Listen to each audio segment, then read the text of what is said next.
On va se regarder le jeu de la vie par Ego avant de regarder le jeu de la vie 2.0. Aujourd'hui, Je tiens, petite préface, les vidéos de Ego, elles sont sublimes. Voilà. Aujourd'hui, on part en voyage. J'aime trop le début de cette vidéo d'ailleurs. on part en voyage. Et on ne part pas que vous et moi, on part sur le dos de 7 petites créatures qui se proposent d'être notre guide dans une simulation mathématique aux règles très simples, sur une grille en 2D théoriquement infinie, dans un univers dont la simplicité des règles ne laisserait pas une seule seconde le néophyte que vous êtes probablement imaginer ce qui s'y déroule. Voilà ce qu'on appelle de la soupe. De la soupe. Certains l'appellent la soupe primordiale, c'est une notion initialement moins quadrillée que ce que vous êtes en train de regarder, puisqu'à la base c'est un concept qui hypothèse la manière dont la vie a pu commencer sur Terre il y a 3 à 4 milliards d'années. C'est une théorie qui présente une sorte de soupe, un environnement riche en composés organiques dont la vie pourrait avoir émergé. C'est une théorie solide, même si on reste ouvert à d'autres hypothèses. L'avantage pour nous, c'est que la soupe primordiale dont on va parler aujourd'hui, on peut la créer chez nous, la voir évoluer sous nos yeux, dans un jeu vieux de plus de 50 ans, aux règles très simples que n'importe qui peut faire tourner sur son PC pour s'amuser à jouer avec les paramètres initiaux. Ceci dit, vous n'avez rien Je besoin connais de pas faire, du tout ce c'est moi qui m'en charge. Et même plutôt, c'est notre petite créature qu'on va suivre tout le long de cette vidéo pour découvrir, à ses côtés, le monde dans lequel elle évolue. Et si j'imagine bien que vous trouvez pour le moment que le monde en question ne paye pas de mine, je vous assure que ça va loin. D'ailleurs, pour vous aider à suivre si ça devient trop compliqué, vous avez dans la description le lien d'un site qui vous permettra de vous y retrouver plus facilement. J'y retrace notre petit voyage dans les grandes lignes, avec les règles, les dates, les catégories. C'est vraiment la simplicité, pouvoir c'est avec Odoo. Et un autre lien, évidemment, pour vous aider à suivre notre petit voyage plus facilement. Ok. Petit voyage auquel on va retourner, d'ailleurs.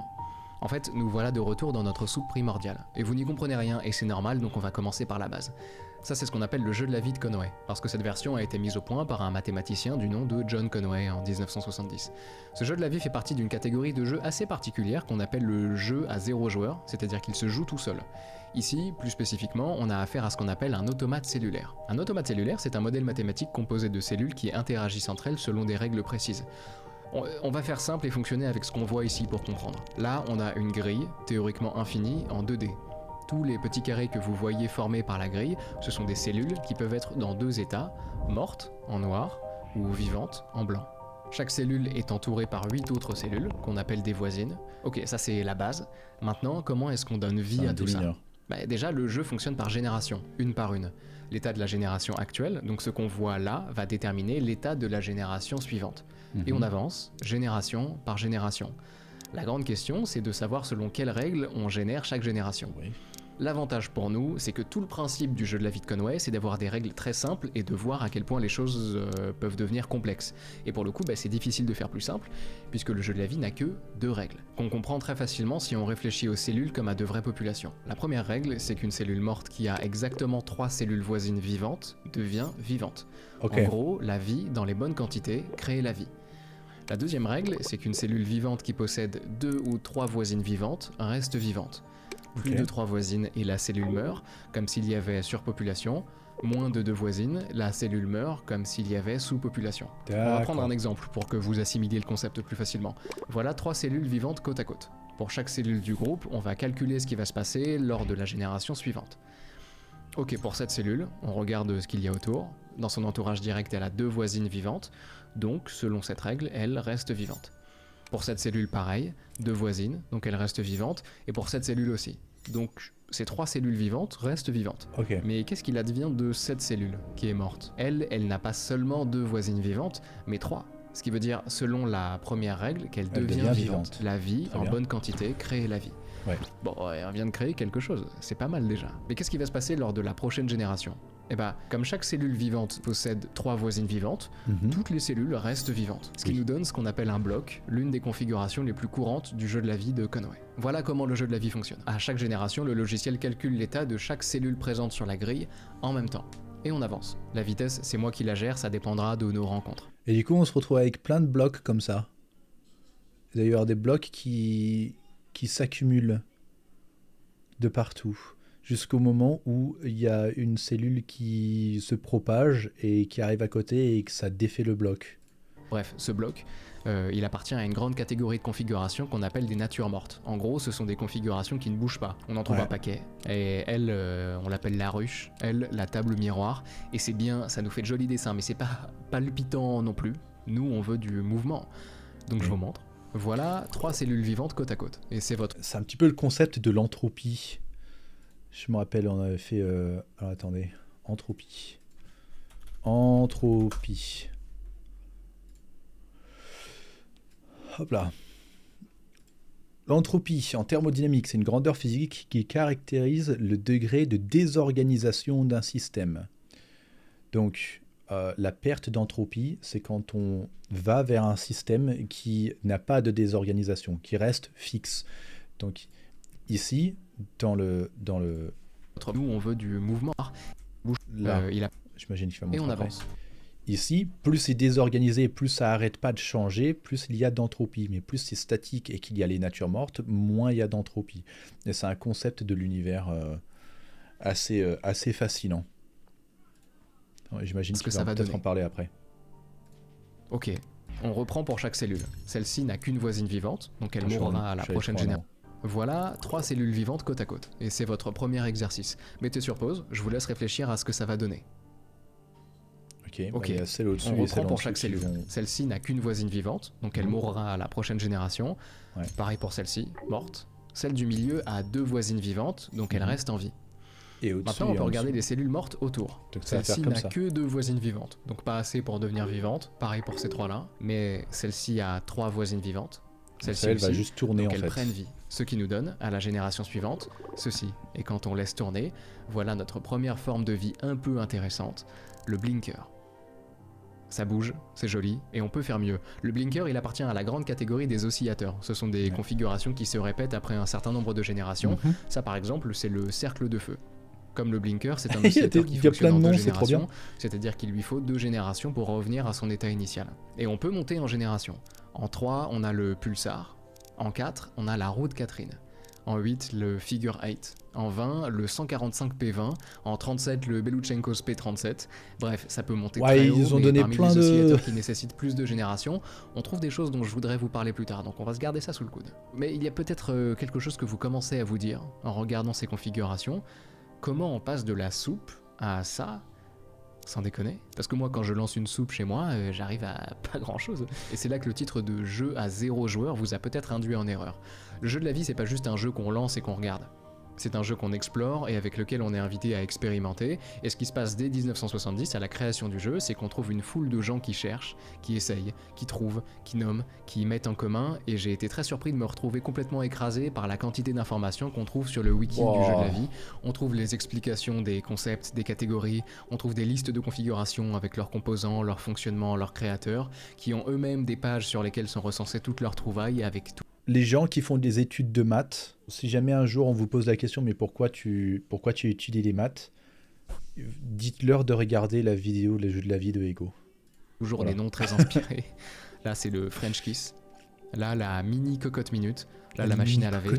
On sent vraiment que c'est fait maison, quoi. Bref, ces configurations, ce sont des gens qui les ont découvertes, et ils ont commencé dès la sortie du jeu. Donc John Conway met le principe du jeu de la vie au point, il fait publier ses recherches la même année dans un journal appelé le Scientific American, les gens lisent l'article et ils se disent « Bah c'est passionnant, moi aussi je veux faire ça ». Donc les gens essayent chez eux, le truc c'est qu'en 70 faut se débrouiller parce que l'ordinateur à ce moment-là c'est pas forcément un objet très accessible. Donc les gens se débrouillent, ils commencent à dessiner leur grille, à placer des jetons pour représenter les cellules Oh, ils le vivantes. font à la Ils font leurs main. essais. Génération par génération, à la main. C'est lent. C'est facile de faire des Oh, erreurs. les Mais rien qui fous. n'empêche les passionnés de continuer à se passionner. Et Conway fait partie de ces gens-là. À Cambridge, l'université où il enseigne, lui, il le faisait déjà même avant la publication de son papier, évidemment, avec un jeu de Go. C'était compliqué de tout faire tout seul et surtout de garder le fil des plus petites... Ouais, ils étaient déter. T'imagines faire ça à la main? Bon, ça, bon, voilà, mais... Putain, les avancées technologiques, c'est une folie. Hein. configurations. Wow. Donc il a invité un de ses amis, Richard, pour lui servir de blinker watcher. En gros, il avait la charge des blinkers et de toutes les petites configurations périodiques. Donc il cherche, il tente des configurations. Et puis un jour, Richard dit à Conway, « Tiens, mon blinker marche, sauf que c'est pas un blinker. » Richard vient de faire la découverte de la petite créature avec laquelle on va dorénavant voyager, le glider. Oh. Quand on veut créer un glider, on pose nos cellules vivantes comme ça. En fait, en fonction de la direction qu'on veut lui donner, on peut le tourner verticalement et horizontalement. Moi, je le place comme ça. Il va partir pour qu'il dans un parte. sens et il va foutre le Ça peut sbeul. être notre deuxième exercice, si vous voulez. Vous n'êtes pas obligé, mais un si point vous d'interrogation en en sentez plus. l'envie, mettez sur pause et devinez où on part. Si vous avez la flemme, restez avec moi. C'est long. Bon, allez, je vais pas faire durer le suspense, on va démarrer notre glider, direction en haut à droite. Et ben voilà, on a notre véhicule, on peut explorer le jeu de la vie, et on a de la route. Notre première rencontre, c'est un autre vaisseau qu'on appelle le Lightweight Spaceship. Moi je l'appelle le poisson, parce qu'on dirait un poisson. Vous remarquerez que sa structure est très similaire à notre glider, en un peu plus grand et avec 2 blocs de plus à l'arrière. Mais la vraie différence avec notre véhicule à nous, c'est que ce vaisseau emprunte une direction orthogonale, là où le nôtre se déplace en diagonale. C'est incroyable. Un peu plus loin, on trouve des versions un peu plus grandes du Lightweight Spaceship, le Middleweight Spaceship et le Heavyweight Spaceship, qui requièrent simplement d'allonger la coque du vaisseau. Ces 3 configurations, notre glider aussi d'ailleurs, sont ce qu'on appelle des vaisseaux naturels, à savoir qu'ils peuvent être trouvés naturellement dans la soupe sans intervention humaine. Des vaisseaux naturels pour le moment, on en a trouvé 54, qui ont été triés par ordre de fréquence relative, Wow. ici la fréquence d'apparition de tous les vaisseaux qui apparaissent naturellement. Typiquement, le glider, il représente 99,8% des apparitions de vaisseaux naturels. On tombe immédiatement à 15 sur 10 000 pour le Lightweight Spaceship. Mais c'est Cette n'importe configuration quoi. à peine plus grosse tombe à 2 sur 10 millions. On descend vite dans les milliards, puis les billions, bref, disons peu de chances de tomber dessus, et ça reste pour des configurations modestes, et assez ennuyeuses d'ailleurs. Nous on veut plus, et la bonne nouvelle, c'est qu'on approche de quelque chose de nettement plus stimulant. Wow. Je sais qu'on ne dirait pas un vaisseau, pourtant c'en est un, qu'on appelle le Corder Ship à 2 moteurs. Mais Le Corder c'est Ship à 2 moteurs, ouf. il ne ressemble pas à grand chose, pourtant c'est un vaisseau qui a été voté Pattern of the Year en 2017 sur Mais les tu forums m'étonnes. de konoelife.com. Pourquoi? Mais Déjà,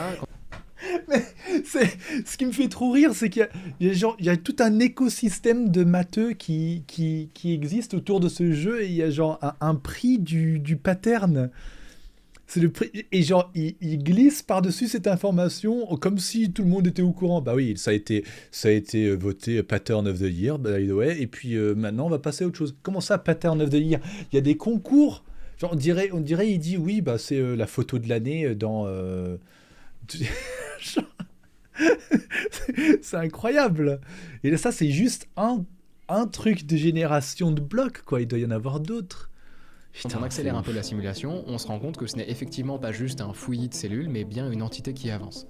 Ensuite, il faut bien comprendre pourquoi on parle de Corder Ship à 2 moteurs. Dans ce vaisseau, le moteur, c'est ce qu'on appelle un switch engine qui produit une copie de lui-même après 48 générations et qui peut être utilisé pour propulser des vaisseaux. Il faut savoir que le tout premier Corder Ship à avoir été découvert l'a été en 91 et il possède 13 moteurs. La complexité croissante des découvertes de Corder Ship, ça n'a pas été de rajouter des moteurs, mais d'en enlever, de réussir à en fabriquer avec moins. Un Corder Ship à 10 moteurs a été trouvé la même année, à 7 moteurs en 93, à 6 en 98, jusqu'à ce qu'on arrive en 2017, avec cette trouvaille donc du Corder Ship à 2 moteurs qui remporte son petit prix. Donc c'est une belle machine qu'on voit là. Mais en la regardant, on a un peu l'impression de voir des nuages de cellules avancer côte à côte, sans trop d'intérêt les uns pour les autres, mais je peux le laisser tourner en fond, et je vous invite à fixer un morceau tout du long, vous verrez qu'en fait tout est connecté. Les pièces du vaisseau interagissent entre elles et influent les unes sur les autres pour faire avancer l'ensemble, et le maintenir dans un état cohérent, quoique très fragile. Je me permets un peu de sabotage, on met sur pause, on retire 7 cellules au hasard, ça vole tout de suite moins bien. La raison pour laquelle on n'a pas encore trouvé de Corder Ship à un moteur, c'est que ces moteurs sont très chaotiques. Je vous remets un switch engine tout seul, ça part vraiment dans tous les sens. Donc si on veut en utiliser pour propulser un vaisseau, pour éviter que les débris produits détruisent l'ensemble, on cumule les moteurs pour qu'ils nullifient leurs effets destructeurs. C'est pour ça qu'il est compliqué de trouver de nouvelles configurations de Corder Ship, trouver l'assemblement parfait des switch engines pour faire avancer le vaisseau et garder sa cohérence malgré la nature chaotique des moteurs, c'est pas évident. D'ailleurs, pendant que je filmais ce plan d'assemblement de Switch Engine, ça a fait ça. Voilà. Quoi qu'il en soit, les Switch Engine, chaotiques, trouver la bonne configuration, compliqué, mais les gens ont réussi et le Corder Ship à 2 moteurs avance. Très lentement. Mais c'est incroyable. Très, très lentement. La vitesse du Corder Ship à 2 moteurs s'écrit comme ça, C sur 12, donc un 12e de C, C représentant la vitesse de la lumière sur le jeu de la vie. Un 12e de C, c'est vraiment lent. Pour comparer, notre glider, il avance à une vitesse de C sur 4.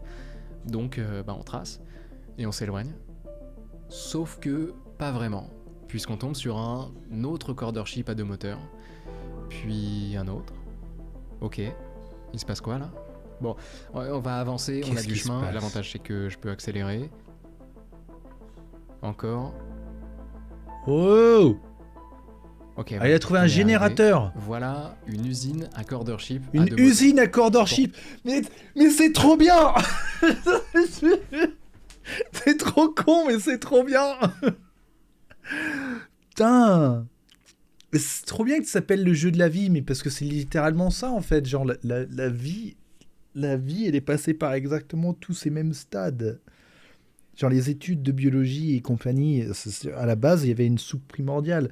Et d'ailleurs, quand on prend les éléments qui étaient, d'après nos calculs et les études qui ont été faites, les éléments qui étaient soi-disant présents il y a des milliards d'années sur la Terre, et qu'on les fout ensemble et qu'on les remet dans les mêmes conditions qu'à l'époque, entre guillemets, pression, température, ce genre de choses, les conditions physiques du monde à ce moment-là, on se retrouve avec des molécules qui apparaissent et des molécules qui deviennent ce qui va devenir les ribosomes, et les ribosomes qui font partie de l'acide désoxyribonucléique, donc les building blocks de l'ADN. Je crois que j'avais un article justement là-dessus dans mes articles là.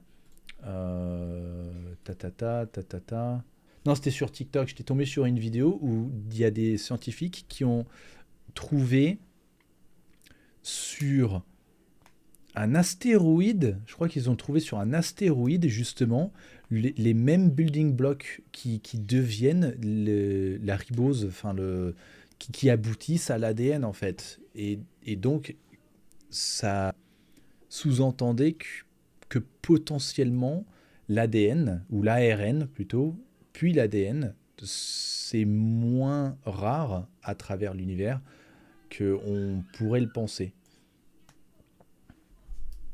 Mais c'est trop bien la soupe primordiale, clairement. Je suis Comprendre fan. ce qu'on regarde, il faut qu'on revienne à beaucoup plus simple. John Conway, les tests de configuration sur le jeu de Go, ça lui plaisait, mais en modération. Oui, parce que du coup, après, donc, ça donne des trucs qui sont capables de s'auto-répliquer. L'autoréplication, à partir de là, il y a des mutations, genre, comme ce qu'il y avait là-dedans, là, genre le petit machin qui se balade à travers l'espace, quand il rencontre un autre bloc, et ben peut-être que ça va le faire modifier, et que cette modification va l'amener à se déplacer d'une autre façon. Et ben c'est le même concept avec la vie, c'est que les conditions dans lesquelles les cellules ou les molécules tout simplement ont évolué, et ben ils se sont accumulés. J'étais tombé sur une autre vidéo là-dessus aussi qui était trop bien. C'était une vidéo de Veritasium. The Selfish Gene. Donc ça parle de l'évolution et de différents types de cellules, et de cellules qui sont l'expression survival of the fittest, où c'est genre que c'est un combat entre les différentes cellules. Je pars dans tous les sens. C'est un combat entre les différentes espèces, alors qu'en fait c'est aussi de l'opportunisme et également de la cohésion en fait. Les cellules qui travaillent ensemble plutôt que l'une contre l'autre, qui permet de se développer, et après ça devient des entités qui sont capables de se déplacer, et de se regrouper et de s'assembler et devenir de plus en plus grosses et de plus en plus complexes. Et c'est à travers des milliards d'années d'existence et de développement et de changement génétique qu'on aboutit à ce que nous on est devenus et ce que les autres espèces sont devenues. Et c'est pour ça que milliards, c'est beaucoup. Milliards. Déjà millions, c'est beaucoup. Après la découverte milliards, du glider, il a mis en jeu une somme d'argent que pourraient gagner ceux ou celles qui trouveraient une manière de fabriquer une usine à glider. Pour s'assurer d'avoir quelque chose, il a décidé d'offrir le prix à la première personne qui pourrait créer une configuration capable de générer une population à l'infini. Et donc un petit groupe d'étudiants du MIT se mettent sur le coup et découvrent finalement ceci. Voilà ce qu'on appelle un gun, plus spécifiquement un glider gun, encore plus spécifiquement un Gosper glider gun. Bon, moi j'aime pas les appeler gun, je trouve ça trop violent pour rien. Donc je les appelle papa-maman, mais on va plutôt partir sur géniteur par souci de crédibilité. Je vous laisse regarder ces géniteurs quelques secondes pour que vous compreniez ce qui se passe. Bon, en fait, c'est tout simple, hein. Il n'y a pas grand chose à comprendre. En gros, la rencontre de deux groupes de cellules différents provoque deux choses à la fois. La première, c'est qu'un glider naît de la rencontre. La deuxième, c'est que chaque groupe repart dans son coin, tape sur ses blocs et revient pour une nouvelle rencontre. Des géniteurs, on en trouve de toutes sortes, on peut produire beaucoup de choses différentes à des timings différents, et c'est encore une fois l'un des domaines dans lesquels les joueurs m'impressionnent le plus parce qu'ils n'hésitent pas à assembler pour créer plus. Typiquement, avec une abeille et deux blocs, on peut créer la navette basique, qu'on peut assembler de manière à fabriquer le Gosper Glider Gun, qu'on peut à son tour utiliser pour créer le Period 60 Glider Gun, ou le 5 Dime, un générateur qui prend 150 générations à produire un glider. C'est long, et ça peut paraître inutile, mais moi je vais m'en servir. Pour tout vous dire, le jeu m'a même forcé, moi, à combiner, alors que je me pensais juste spectateur du jeu de la vie. Pour ça, on revient à notre usine à Cordership à deux moteurs. En fait, à la base, c'est pas une usine, c'est un convertisseur. J'ai pas trouvé d'usine complète. Quand j'ai cherché sur le wiki, j'ai trouvé une usine à Cordership à 3 moteurs, ou à 6, mais pas à 2. Tout ce que j'ai trouvé, c'est cette machine qui transforme un glider en Cordership à deux moteurs. Mais une fois que le glider est parti, bah c'est fini, donc on n'a pas d'usine. Ceci dit, évidemment, il m'a pas resté grand chose à faire. Il m'a suffi de trouver un géniteur à glider, de le placer au bon endroit, et tac. Sauf que ça a cassé l'usine, parce que l'assemblage des gliders à ce point prend du temps, et que la production de gliders du géniteur était trop élevée, donc j'ai cherché des géniteurs qui prenaient plus de temps à accoucher. Typiquement, je pensais que le 5 Dime, que je vous ai présenté avant, qui produit un glider toutes les 150 générations, je pensais qu'il prendrait assez son temps, et que ça fonctionnerait comme ça, mais non, c'est quand même trop lent. Usine cassée, donc je suis juste allé récupérer un géniteur de l'usine à Cordership à 3 moteurs, assez lent celui-ci, ce qui nous a donné cette petite usine.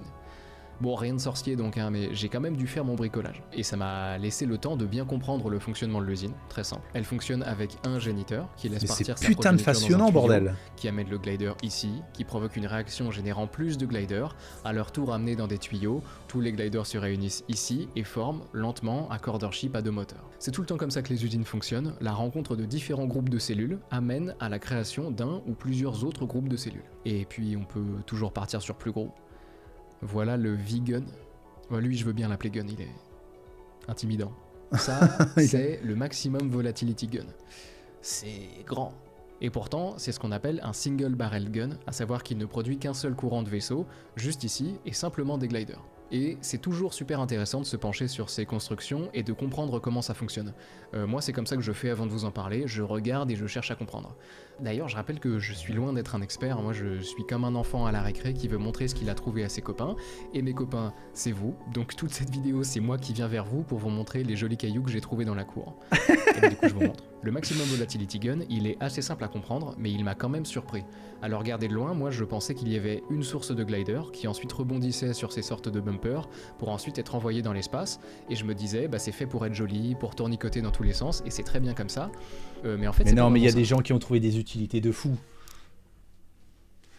Déjà, on a des oscillateurs un peu partout, qui sont toutes ces structures qui oscillent en permanence, et effectivement, à certains endroits, ces oscillateurs servent de bumper. Elles redirigent les gliders qui arrivent sur elles. Ce courant, par exemple, il tape là, puis là, et il arrive enfin ici. À cet endroit par contre, il se passe quelque chose de différent. La file de glider qu'on suivait rencontre deux autres files de glider qui viennent elles aussi de rebondir sur plusieurs bumpers. Donc on connaît le procédé, des groupes de cellules qui entrent en collision et qui produisent un autre groupe de cellules. Sauf que là, c'est pas tout. On pourrait croire que c'est juste leur collision qui provoque la naissance d'un vaisseau, mais pas du tout. Regardez, si je mets sur pause, que je retire cet oscillateur là et que je relance, bah la machine elle est cassée. Et quand j'accélère, on n'a plus de flux de production. Donc retour en arrière, ça c'est l'un des oscillateurs qui ne fonctionne pas comme bumper, mais qu'on utilise comme un objet dont la présence à cet endroit influe sur les objets qui passent à côté. Et à cet endroit, ça provoque, en l'occurrence, avec l'arrivée des trois flux de glider, la naissance d'un vaisseau qui part vers la gauche.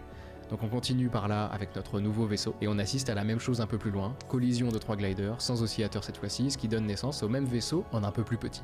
Juste après, les vaisseaux passent à côté d'autres oscillateurs, et leur passage provoque la naissance d'autres gliders, qui partent à leur tour rebondir sur des bumpers pour créer d'autres vaisseaux. On arrive, finalement, à l'avant-dernier oscillateur de la file qui a un impact sur le petit vaisseau, qui, à son tour, a un impact sur le grand vaisseau, qui donne naissance à un glider qui, finalement, part entre deux autres gliders, dans le vide. Et le petit vaisseau du haut rencontre un dernier oscillateur qui le transforme en glider et le renvoie dans la chaîne. C'est bien foutu, non ? Rien ne se perd, tout tourne, on a une jolie usine, moi ça me plaît bien. Et en plus j'aime bien les... Mais Ça me perturbe parce que ça génère des nouveaux vaisseaux et tout, juste pour qu'ils se déconstruisent et qu'ils redeviennent ce qu'il y avait au départ. C'est très perturbant. Flux de vaisseaux qui s'entrecroisent sans Genre, jamais se frapper. c'est une façon giga compliquée. Oh, c'est trop beau de faire le arrêt sur image. On voit toutes les différentes dispositions des différents. Waouh, trop stylé. Genre, c'est une façon giga compliquée de faire exactement la même usine qui produisait un seul glider à la fois tout à l'heure, mais avec une complexité affolante à l'intérieur de l'usine. Genre, c'est pourquoi faire simple quand on peut faire compliqué en fait. C'est une vraie machine bien huilée. Bon, il y a plein d'autres usines, plus grandes encore, qui produisent encore plus gros. Celle-ci est assez intimidante. Elle produit des corder-ships à 6 moteurs, et il faut reconnaître que c'est quelque chose. Ouais, ça, c'est, On ça, a c'est l'impression big. d'assister aux manœuvres d'une usine spatiale gigantesque. C'est assez génial à regarder, je trouve. Ouais, c'est trop beau. Nous, on continue à avancer. Ça fait peut-être beaucoup d'infos, mais on peut respirer. Notre prochaine rencontre nous le permet. Ça, c'est un Mathusalem. C'est une configuration qui nécessite un grand nombre de générations pour se stabiliser et qui devient beaucoup plus grande que sa configuration initiale à un moment donné de son évolution. Sauf que nous, on est arrivé au tout début. Et que ce Mathusalem-ci prend 52 513 générations à se stabiliser. Donc il reste un bout de temps avant d'en voir la fin. Mais ça permet de souffler. Qui sait à quoi ça ressemblera vraiment quand ce sera fini ? On s'éloigne déjà, on saura pas. C'est la vie. Ah, ça c'est pas mal. Je vous présente le Pony Express. C'est ce qu'on appelle un puffer, c'est une configuration qui se déplace comme un vaisseau mais qui laisse des débris derrière elle. Typiquement, Comme la l'humain. configuration que j'ai découverte tout à l'heure, je l'ai pas découverte puisque je la retrouve en pièce du Pony Express, Ouais. qui peut de son côté nous empêcher de passer, donc il faut juste qu'on se dépêche. Voilà. Donc, je répète, ça c'est un puffer qui laisse des débris derrière lui, et beaucoup de vaisseaux pourraient laisser des débris, mais s'arrangent pour nettoyer derrière eux. Lui par exemple, il laisse une longue ligne de débris derrière lui, mais il a prévu le coup avec un vaisseau balai pour la faire s'effondrer. Lui, Mais il c'est fait génial. pareil, avec un jeu de domino. Mais putain, mais c'est. Celui-ci avec de petits missiles. Oh putain. Celui-là, il est vraiment particulier. Les débris sortent à l'arrière, ils sont transformés en glider, remontent par le centre et sont éliminés à l'avant grâce à des blinkers qui se replacent au bon endroit à chaque fois. Je l'aime vraiment beaucoup, lui. À lui, c'est le Backrake 3. C'est un autre puffer, mais dans une sous-catégorie bien particulière de puffer, le Rake. En gros, il laisse aussi des débris derrière lui, sauf que ces débris sont des vaisseaux. Et derrière, ça commence à devenir imposant. Avant de regarder cette vidéo, je me suis demandé si je l'avais pas déjà vue. Et je réalise en regardant cette vidéo que si vous voyez le titre ou le thumbnail d'une vidéo de Ego et vous dites « Ah, je sais plus ce qui se passe dedans », c'est que vous ne l'avez pas vu.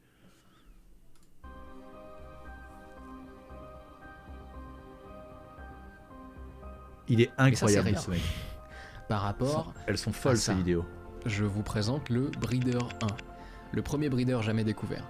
C'est déjà un gros morceau, mais il reste minuscule par rapport à ce qu'il peut devenir, parce que sa croissance est infinie. En fait, c'est même plus que ça. Le Breeder 1 est la première configuration trouvée à présenter ce qu'on appelle une croissance quadratique, qu'on résume de la sorte. Une croissance infinie dont le taux est proportionnel au carré du nombre de périodes écoulées depuis le début de l'observation du phénomène. En gros, ça veut dire que la croissance n'est pas linéaire, elle n'est pas constante, mais qu'elle accélère avec le temps. Et vous vous demandez peut-être comment c'est possible avec le Breeder 1, je vous explique.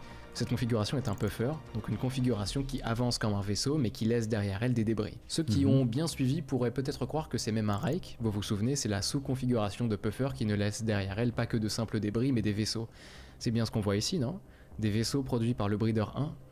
Eh ben, pas tout à fait. En fait, le Breeder 1, c'est pas un Rake, c'est bel et bien un puffer. La subtilité, c'est que le Breeder 1 produit en débris des usines.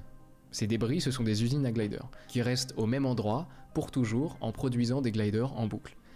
Et ça donne ça. Mion.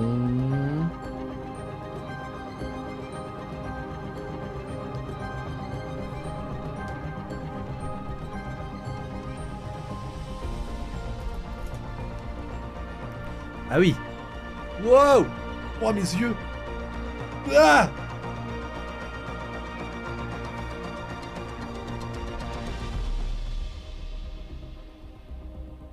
C'est ouf.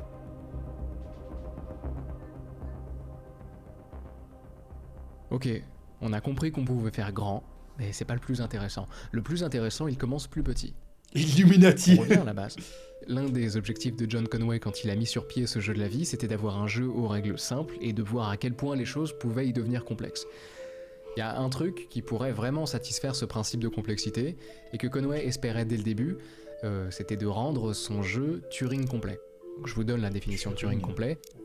C'est un principe fondamental en informatique qui fait référence à la capacité d'un système de calcul à simuler n'importe quelle machine de Turing, ce qui voudrait dire, sans trop rentrer dans les détails, qu'il pourrait exécuter tout algorithme ou résoudre n'importe quel problème de calcul, à condition de le décrire formellement et d'avoir assez d'espace et de temps. Est-ce qu'on pourrait faire ça avec le jeu de la vie ? Est-ce qu'on passerait vraiment des vaisseaux à un ordinateur ? Eh ben on peut essayer. Déjà, il faudrait qu'on puisse envoyer des signaux. Ça me fait un peu penser à Minecraft, entre guillemets, hein, parce que il y a des gens qui sont tellement butés à Minecraft qu'ils ont fabriqué des calculatrices dans Minecraft.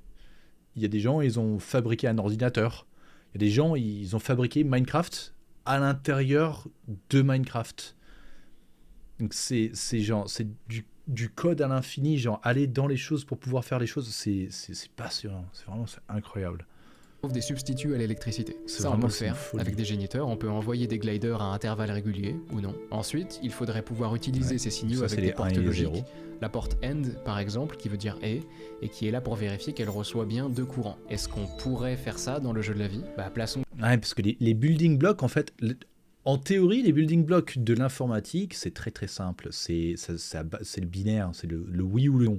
C'est soit il y a quelque chose, soit il n'y a pas quelque chose, en l'occurrence de l'électricité. Et donc, c'est genre le morse.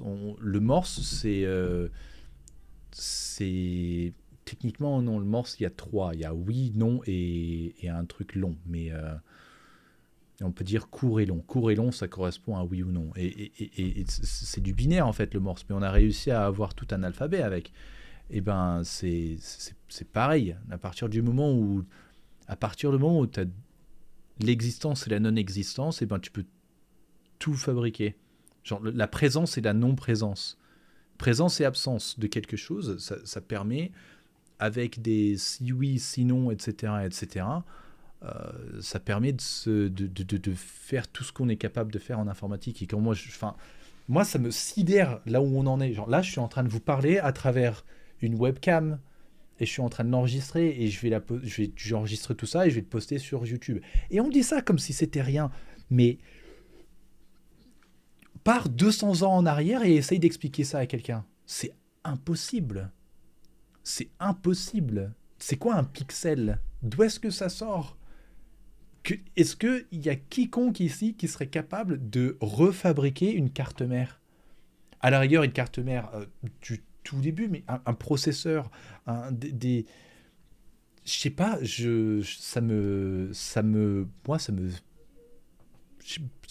me fait fondre le cerveau, tout ça. Déjà nos deux courants. Mais bref. A ici, B ici, pas encore activé. Le but, ce serait d'avoir une porte qui ne laisserait passer un courant ici que si elle reçoit bien deux signaux. Donc C s'active uniquement si A et B sont activés. Pour faire ça, on utilise un géniteur activé qui envoie un courant X dans ce sens. C'est ce X qui va servir de porte. Maintenant, activons seulement A. Le flux part, mais le courant est coupé par X et il n'arrive pas en C. Donc ça fonctionne pas. Activons seulement B, et pareil, le flux part, coupé par X, donc on n'a rien au bout. Maintenant, si on active A et B en même temps, B va venir couper X et permettre à A de passer, ce qui nous donne effectivement un courant qui arrive en C. On a une porte AND qui ne s'active que quand elle reçoit deux signaux. Ok, c'est pas mal. C'est comme ça que les joueurs se débrouillent pour fabriquer des portes logiques, et sur le même principe, on construit les deux autres portes logiques principales, OR et NOT, utilisées pour construire toutes les autres portes logiques. Ensuite, on utilise des réflecteurs pour former des adaptateurs, qui permettent la conversion et l'ajustement des signaux entre les différentes parties du circuit pour assurer une communication fluide entre elles, ce qui permet de connecter ces portes logiques pour réaliser des opérations plus complexes. On peut s'en servir comme d'additionneur, qui permet la réalisation d'additions de nombres binaires. Ça, c'est un composant essentiel pour construire des entités arithmétiques capables d'effectuer des calculs plus complexes au sein de cet environnement. Et on continue, les joueurs fabriquent ce qu'on appelle un ALU, une Arithmetic et Logic Unit, responsable des opérations arithmétiques et logiques, qui permet de manipuler les données selon des instructions programmées, en l'occurrence des instructions en 8 bits. Maintenant, essentiel, il faut stocker ces informations. Est-ce qu'on peut faire ça? Est-ce qu'on peut fabriquer une mémoire dans le jeu de la vie? Oui. Évidemment. Bah oui. Voilà une unité de mémoire qui utilise des bascules RS et des portes logiques pour stocker des bits d'informations binaires de manière à maintenir l'état de chaque information jusqu'à ce qu'une instruction opposée soit reçue, mais qui sert aussi à lire et à écrire des instructions avec 3 modules tout à gauche pour lire et décoder des adresses.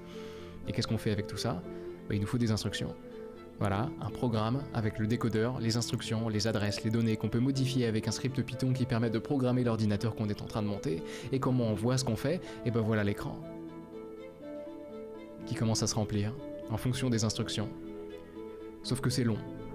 Wow, Oui, c'est super long. Et mon PC a un peu de mal quand j'accélère. Mais on l'a, notre ordinateur. On l'a, notre Turing complet. Avec une grille et 2 règles. Et dites-vous que ça, Conway, il y avait pensé dès la création de son jeu. Sauf que ça ne paraissait pas tout à fait évident au début. Ce qui lui avait fait comprendre que la chose devrait normalement être possible, c'était la découverte du glider, dont il imaginait déjà le potentiel de transmission de données. Notre glider à nous approche d'ailleurs de la fin de son petit voyage. Il en aura vu des choses, les natures mortes, les oscillateurs, les vaisseaux, les corderships, les usines, les puffers, les rakes, les breeders, mais je vous assure qu'il n'a jamais vu ce dont il approche. Oh putain, encore pire. Parce que le jeu de la vie de Conway, ce qui rend le fait qu'il soit Turing complet vraiment intéressant, et ce pourquoi je vous en ai parlé, c'est pas juste pour vous montrer qu'on peut faire des additions à l'intérieur.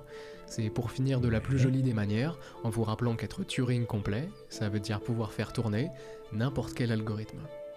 Là, on ne pourrait pas rêver mieux pour finir notre voyage.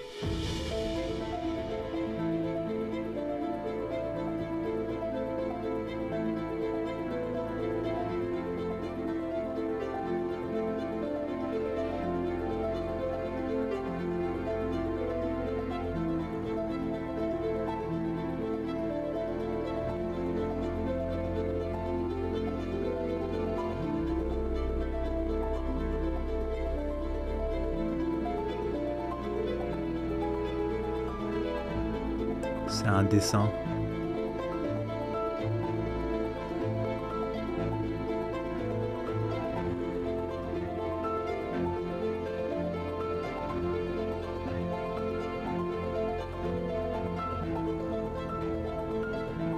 C'est un dessin du glider. C'est le glider qui... C'est le jeu de la vie dans le jeu de la vie.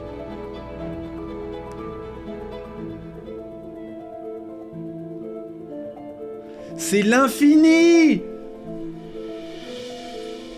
Ils ont créé l'infini! Ils ont créé l'infini! C'est trop bien! Ah, c'est trop bien! Et donc je me dis... Ah! C'est trop bien! Ah! Ah, c'est trop bien! Ah, putain!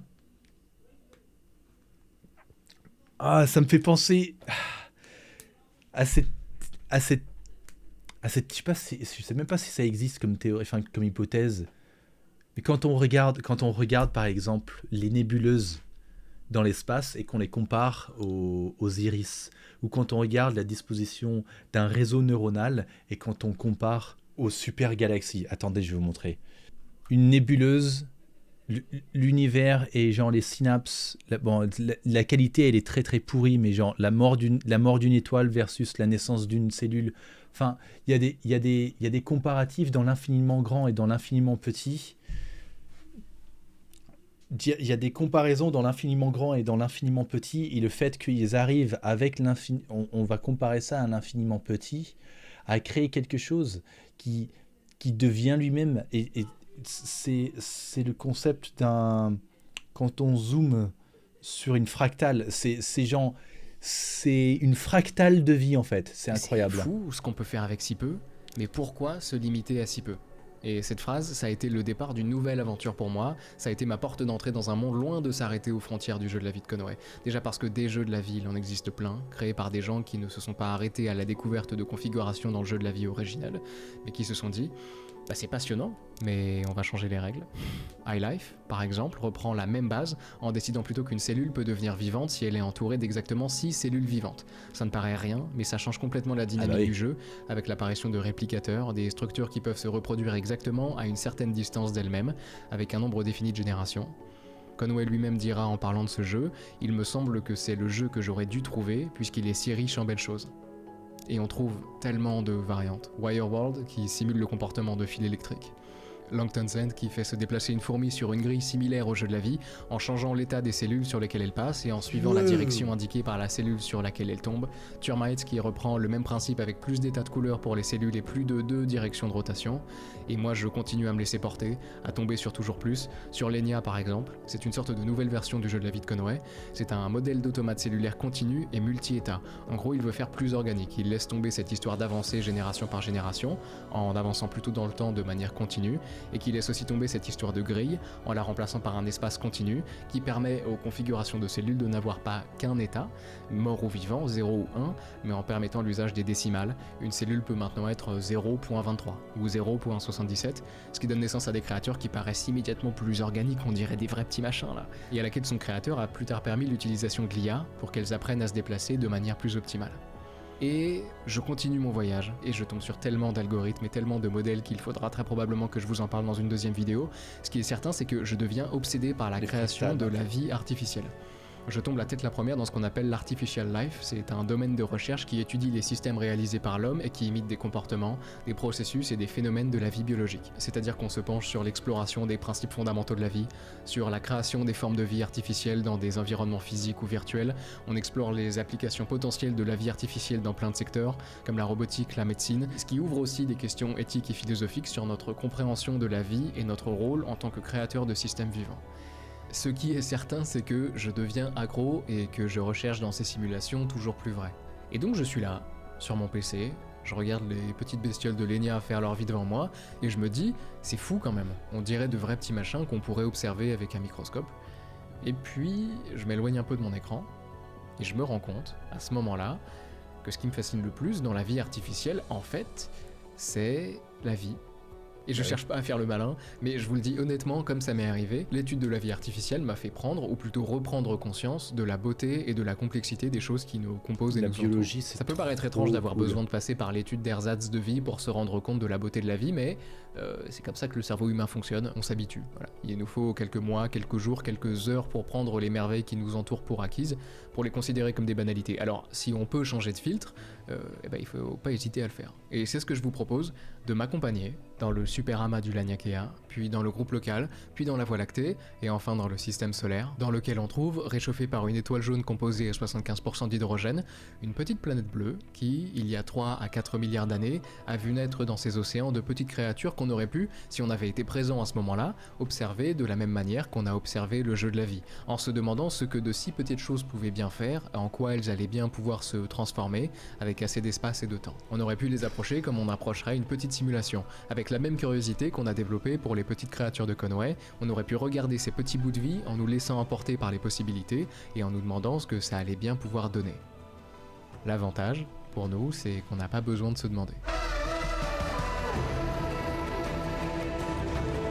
Non mais... L'écriture de sa vidéo...